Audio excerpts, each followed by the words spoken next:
मेट्रोमुळे पुणेकरांचा प्रवास वेगवान आणि सुखकर होईल अशी आपण आशा करूया। पंतप्रधान नरेंद्र मोदी पुण्यामध्ये येत आहेत। या पार्श्वभूमीवर मोदींच्या स्वागताकरता महापौर मुरलीधर मोहोळ यांनी खास फेटा तयार करून ठेवला होता। या फेट्यात छत्रपती शिवाजी महाराजांच्या राजमुद्रेचा करण्यात आलेला वापर, ज्यावर काँग्रेसने आक्षेप घेतलेला आहे।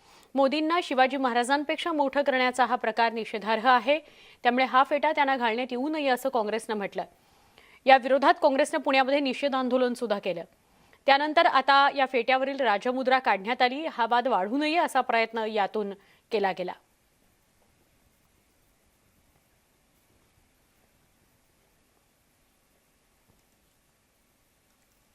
पिंपरी चिंचवडमध्ये राष्ट्रवादी काँग्रेसच्या कार्यकर्त्यांवर लाठीचार्ज करण्यात आला।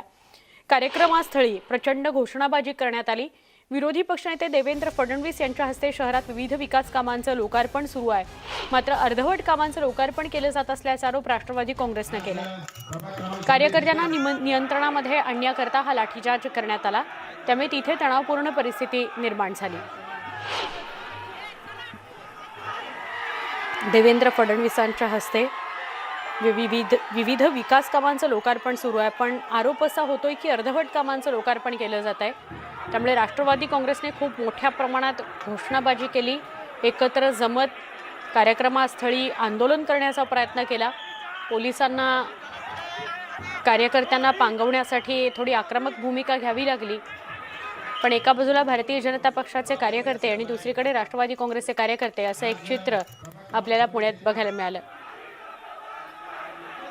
आरोप होतोय भाजपवर की अर्धवट कामांचं लोकार्पण केलं जात आहे देवेंद्र फडणवीसांच्या हस्ते। राष्ट्रवादी काँग्रेसने हा आरोप केलाय।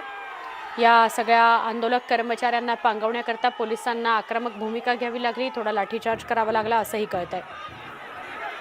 लाठीचार्ज झाल्यावर मात्र परिसरामध्ये तणाव वाढलेला आहे। पिंपरी चिंचवडमधली ही दृश्य आपण बघतोय।